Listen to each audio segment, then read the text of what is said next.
run away. Run so far away from that person, and also report them to their local licensing board, please and thank you.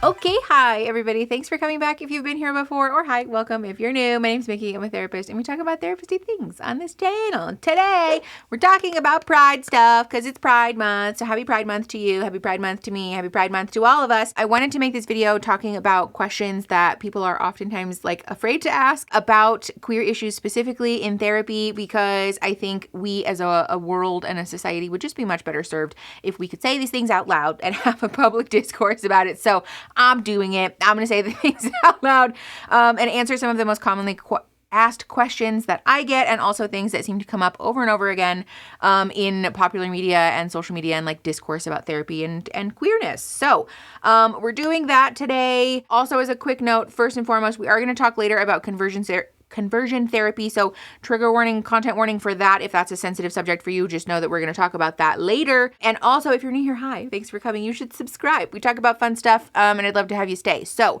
let's get into the first question that I have. Just kidding. I catfished you. First and foremost, as a quick disclaimer, these are things, what does this even say? As a quick disclaimer before we get into this, I do want to be clear. This is all stuff that someone can, and in my opinion, should discuss with your own therapist. Links in description to find a therapist of your very own if you want, by the way. And also, do be careful, especially in our current political climate in the United States in particular. It can be legitimately dangerous to disclose stuff about yourself related to marginalized identities if you're not sure what somebody's intentions and or perspectives or beliefs are about that. It's my opinion that it should be fucking criminal for therapists to not be LGBTQ affirming people. But the reality is that it's not. So do be careful. Do be mindful of asking and orienting yourself to what your therapist's perspective is, especially in a post-Roe world. It's important to be aware of what people's policies are about disclosure regarding our healthcare, for example, and what that paper trail might look like. So be mindful of that, be careful of that. And also, again, in an ideal world, we have a therapist where we can speak openly and honestly about these things. So just for what it's worth, be aware of that, going forward. Okay, the first thing that I want to talk about is sort of a blanket question, which is is X, Y, or Z thing normal? Or do other people do this, right? The reason that I want to talk about this is because we've addressed this in the past in regards to general therapy stuff, but the question continues to come up about queer issues specifically about again, is this normal that I do this? Do other people do this? And or how do I do a particular thing, right? This is especially important to address in my mind from the perspective that queerness and LGBTQ-ness does not have any prerequisites, right? No, you do not have to have body hair or shave your body hair or wear particular clothes or have a pride flag pin. No, you do not have to engage in particular behaviors or certain things or specific types of relationships. You don't have to have been in a queer relationship that can be perceived as queer from the outside in order for your queerness to be legitimate, right? These are all things that come up again and again in regards to especially finding our identity and settling into being comfortable to label ourselves as queer. And so for what it's worth, from the outset, I want to be very loud and intentional in letting people know that you don't have to have done a particular thing or look a certain way or be a particular way in order to be valid in your queerness, right? This also extends to coming out, especially because that's not safe for people all the time. We're going to talk about that later. But in our current world of popular media and social media especially, there can be a lot of discourse about how your queerness, especially for bisexual folks who are being told that we're not supposed to go to Pride with our male partners, for example. There's a lot of discourse that's really hateful about how queer people are supposed to look a certain way. And so this is just a friendly reminder from a queer person, from a queer therapist, that the whole point of the LGBTQ community being affirming and validating is that queerness is expansive, right? The whole point is that we are a group of people who don't fit inside of the predetermined boxes, and that's something to celebrate. It's a beautiful thing that we should be free to express about ourselves and in community and to be accepted for that. So please know that you are allowed to embrace and validate and live your queerness boldly in whatever way that's safe for you, obviously, while knowing that you don't have to ascribe to or abide by certain rules or expectations, because that's the whole fucking point. Along with this, there's often questions about how do I do X, Y, or Z things, especially for folks who have discovered their queerness later in life and have never been in a queer relationship before. It is common for people to have questions and fears and anxieties about skill set related to particular sexual acts, and also for people to have anxiety about maybe I'm a queer person, but I don't find sex to be a necessary or interesting or even appealing aspect of relationships. And like, is that allowed, right? And like, yes, that's very much allowed. And yes, very much there are people who also feel that way and who want to be in relationship with people like that. So there is very much a world where it's okay to ask your therapist, like, hey, I don't know what it means to go down on somebody with a vulva, and like, I'm confused and scared about that, right? Or like, how do I initiate a conversation about being asexual and not wanting to attract people on dating apps who view that as a necessary part of relationships, right? Therapists, in an ideal world, when they're safe people, should be able to host this conversation with you from a place of non-judgmentalism and also from a place of like being healthy boundaried, right? We can have conversations about how, yes, it's perfectly okay. And yes, also there are resources to learn and to grow your skill set about particular sexual acts, for example, without that being weird or awkward or confusing, because ultimately what we're talking about is providing somebody with resources to grow and to expand into what is a part of their identity and to feel more comfortable in expressing that in their relationships, right? It's really not that different to ask your therapist questions about improving your skill set sexually than it is to ask your therapist questions about improving your skill set in regards to communication, right? We as a discipline should really be destigmatizing this and having, I think, intentional conversations about how to do that, what that looks like, what the healthy boundaries and limits around that are, and also what that resource dispersal looks like. Speaking of growing your sexual skill set, I want to talk to you about this week's sponsor, which is Beducated. Y'all know we've worked with Beducated and love them around here. For those of you who don't know, Beducated is an online platform that is dedicated to all things sexual and relationship learning, and they have over 100 courses from industry experts about all things sex and relationships. And if you are looking for a resource to grow your sexual skill set, Beducated is very much the place. I have been looking at couples specific courses lately. The Sexperiments one is one that I go back to again and again, but Beducated well and truly has something for everybody on the platform. Things like daddy role play and dirty talk skills, all the way up to like how to use a strap-on for your first time, are all courses that you can find on Beducated that again are reliable and fact-based information that also is specific and explicit but not pornographic. Beducated, I think, has this perfect line of being specific and like actually informative and not needlessly vague without it feeling objectifying or yucky. So in my mind, it's a wonderful place to learn when you're wanting to expand your sexual skill set. I think it's clear at this point that I'm a Beducated fanboy, and I think that you will be too once you try it. And I'm really excited because Beducated is doing a thing that they don't normally do. Actually, I feel very special that they gave me access to this again, which is a 33% off code for the lifetime pass, which is wild. That means that you get a lifetime pass to Beducated for 33% off of the normal price. Beducated also has a 14-day money-back guarantee and a 24-hour free trial, so you can test it out and see how you like it. And if you don't like it, then, don't come back. But I'm telling you, you're going to like it. So go click that link in the description. You can use my code Mickey Atkins to get 33% off of your lifetime pass. Make sure you show Beducated some love for showing me some love. And thank you again to Beducated for sponsoring this week's video. Let's go ahead and hop back in. Okay, I want to talk to you about the second most common question that therapists get asked about queerness, which is, am I queer because of a past or childhood trauma? This one comes up a lot, especially because conversion therapy sells us the lie that queerness is the result of terrible things having happened to you in your life, and it's your brain trying to deal with stuff in a way that's wrong, and that's not true. The truth is that queerness is an inherent and human part of ourselves. It's also like a natural part of the world and of nature, especially the people who are like, it's just not natural. Literally it is. Literally it is. In the year of 2024, when we know that humpback whales are having gay sex, I'm not here or available for critique about how queerness is not inherent or natural in nature, because it fucking is. And also the take that queerness is always a result of trauma or something bad happening to you. It literally casts queerness in a light that causes us to think of it as like a dirty or wrong or bad thing, and that's not true. So first and foremost, I want to be clear. Obviously, there are caveats and there's nuance here in regards to people responding to their life events in particular ways. For example, somebody who experienced profound or repeated or complex trauma related to sexual abuse might find themselves in a place where they are not interested in having relationships with folks who share commonalities with the folks who have abused them, right? Regardless of that person's sexual orientation, that's a perfectly valid response to have to trauma. That does not mean that queerness is inherently a result of trauma, right? So I do want to validate that, like, if you, for example, are a bisexual or pansexual person, we can honor the validity of your sexual orientation while also simultaneously honoring that if you survived trauma on behalf of a person with particular genitals, that you might not be interested in relationships with someone who shares those characteristics, and that that's okay, right? That does not mean that your queerness is a result of trauma, but rather that these things are co-occurring and can both be true, and that, again, queerness is a inherent and not a dirty or gross part of yourself. The other thing that I want to be clear about here before we move forward is that especially people who speak about or talk about conversion therapy are always fucking incorrect. First of all, there is no world where conversion therapy is an okay or appropriate thing to do. And also that's not real, right? I think it's important for me as a clinician to be very open and honest that the lies that people sell you about conversion therapy being a way to eradicate the LGBTQ from your body and your life are not real. The truth is that it's, first of all, trauma. Like literally there is nothing therapeutic about conversion therapy. It is inherently a traumatic experience to survive.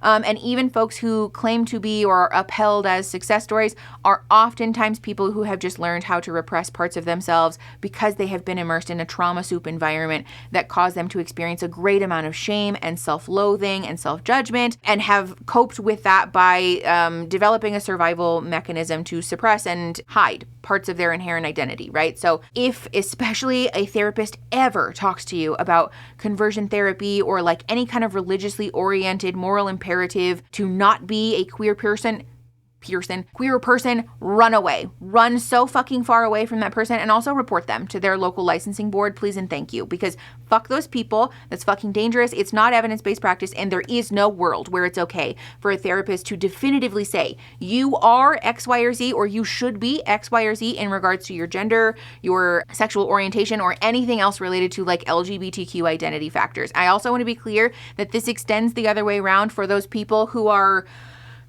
out to lunch in talking about how therapists and liberals and the progressives are trying to force transgenderism on their clients. That's not true. That's not real. If a therapist does ever tell you that you have to be trans or you're not welcome here, that person's a fucking terrible person. And also report that person to their local licensing board, please and thank you. The truth is that therapists who are safe people, who are validating and affirming of LGBTQ folks, can and should hold space for people to explore their own interests or indecision or feelings or thoughts or a pull towards all issues related to gender identity, gender expression, sexual orientation, queer relationships, queer culture, all of those things, and that it's not our role as safe or healthy clinicians to push anybody one way or the other. The role in being a good therapist is simply in providing people the space that they need and that they deserve to think through and to feel through what that looks like and how they might express that and how they might honor that in themselves, in their lives, in their communities, and all of those things. Along with that, the third question that I want to address is a common one in regards to queerness generally, which is, do I have to come out, right? We talked about this earlier. The truth is that it's not always safe for people to come out. And so I want to be super clear, first and foremost, if you are a person who it's not safe for you to come out or to be out to your family or your community or in your school or at your job or in any environment, please know that you are so incredibly valid. We see you, and you are still very much a part of the LGBTQ community. You are valued, you're needed, you're necessary, and we are like welcoming you with open arms into our community, even though it might not be safe for you to be out and loud and proud about that. That does not diminish your identity. That does not take away from the validity and the realness of who you are inherently on the inside. That said, in regards to therapy specifically, we talked about this a little bit at the beginning. I want to be clear. Ideally, in a ideal world, therapists are safe people who are capable of being non-judgmental, even if they do possess religious views or views of any kind that cause them to feel, a sense of exclusion about queer identities in their own life. Good therapists, healthy therapists, well-boundaried therapists should be able to shut their fucking mouths and leave their own personal thoughts and feelings at the door about that, and to be safe people for their clients to be who they are and to be affirming of that. That's our job as a therapist. That said, I know that that's not a reality for all people, so I want to be clear that having a conversation with your therapist about, what are your views about, politics or like the current state of affairs, or do you believe that therapists should not have political opinions? Those kind of opening conversations, especially if we're doing them in a free 15-minute consultation, for example, can be key in helping you to discern whether or not this person is affirming or safe, especially if they're not listing that on whatever therapy search engine profile they have, which to be clear, they should. But do feel okay and empowered to ask these questions because it's important. I've spoken ad nauseum on the channel about how I think it's stupid that therapists will sometimes take on this blank slate thing that's very much a holdover from the antiquated beliefs that our discipline has enforced in past years. The truth is that therapists are people just like our clients, and so we all exist in this greater cultural context, and it's important for therapists therapists to be open and expressive about politics and social justice, and to also be agents of change in regards to protecting and uplifting marginalized people and being involved in activism in regards to that kind of stuff. But again, that's not always the reality. So I do want to be clear that it is okay for you to ask your therapist, what are your views about X, Y, or Z thing, right? Like a local law or a piece of news about queer stuff. Please know that you're allowed to ask that. And if your therapist is a validating and safe and queer affirming person, their response should be to be very clear and open and upfront with you that for example, anti-trans legislation is fucking horrifying and that's not a thing that should be happening. And obviously that's a thing that we as a discipline should be working to undo or to advocate for, the opposite of that essentially. Along with that, I do want to give a quick disclaimer here for a slightly less common issue, which is that your therapist should never push you to come out either. Even if your therapist is a safe and affirming person, it is entirely possible and common, I would say, to have discussions about your queerness and about what that means for you and your life and your relationships and your identity without being able or, it being a necessity for you to talk about that with the people in your life, right? Therapists should never push you to disclose that to anybody if you don't want to, if you don't feel comfortable, if you don't feel ready to. I quite literally would not be comfortable or okay in expressing the fact that I'm a non-binary person if my therapist had done that to me. There was a good amount of time that I was just in therapy being I don't know if this is real or if I feel okay about this. And my therapist held space for me to just be in my indecision about that and to be vulnerable in the fact that this thing is happening inside of me and I don't know what this means. And I feel scared about expressing this to my family, to my friends, to my loved ones, to the internet, right? And that's a very valuable resource. That's a thing that good therapists should do. Which brings us to our fourth question is, do you need to have a queer therapist? I think, on the up and up, first and foremost, no, obviously you don't. Generally speaking, I think it's fair for a lot of people to prefer this, or at the very least to have a therapist who is queer affirming, right? I do want to recognize that that's not an accessible resource to all people, and that's totally valid. It's not to say that you can't or shouldn't be involved with a therapist if you are, if that's your only resource, essentially. That said, generally speaking, ideally, we at least want to be able to find a therapist who is affirming, who is validating, who is safe to discuss your queer identity, your queer experiences, all of the things within that realm with. I do always have links in my description for finding a therapist generally, but I also have links in there that are specifically intended to help find therapists for folks of varying marginalized identities. In regards to queerness, the two that come to mind are Glimmer, which is essentially a digital platform for queer folks related to therapy and self-improvement. And there's also a search engine for therapists that's called Inclusive Therapists.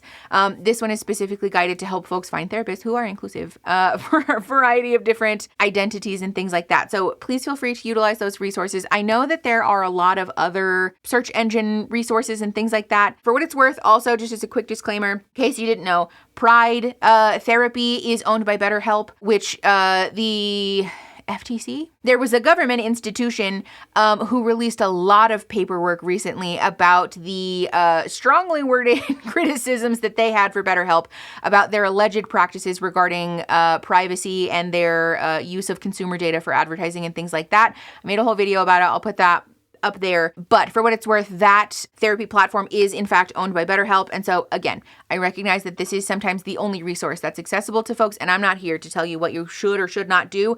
I just think that people should be able to make that distinction for themselves and to be informed and conscientious consumers. You should get to decide whether or not that's something you're okay with, rather than finding out on the back end, oops, sorry, BetterHelp allegedly played games with your right to privacy about your private health information. Again, especially in regards to sensitive issues like queer identities and things like that, where it is quite literally fucking dangerous for people to disclose those things and to potentially have that data used and or put somewhere where it ought not to be. So do know that. And also, again, I want to honor that that's sometimes the only resource that people have access to. And I think if that's something that is adding a positive benefit into your life, then it's adding a positive benefit into your life and you are entitled, you deserve to have access to mental health care. For what it's worth, also, having a therapist who is not queer themselves, but is a queer affirming person can be a really valid and helpful place to be. The therapist who helped me figure out that I'm not binary was in fact a cis woman, but was still instrumental in that process for me. And so do know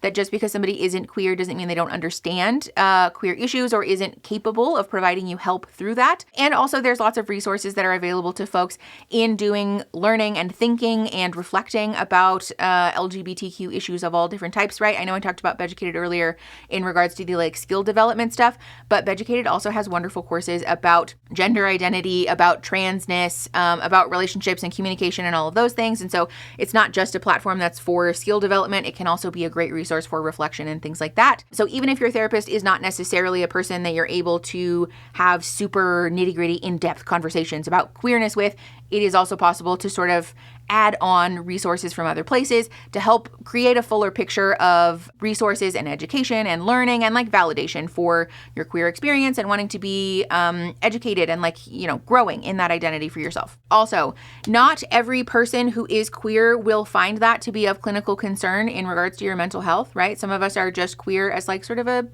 side thing, and stuff we're working on in therapy doesn't have anything to do with your queerness or, you know, being part of the LGBTQ community, and that's perfectly valid, especially for those of us who don't have access to a therapist that is inherently queer or is like a queer advocate or is like, you know, openly about that kind of stuff.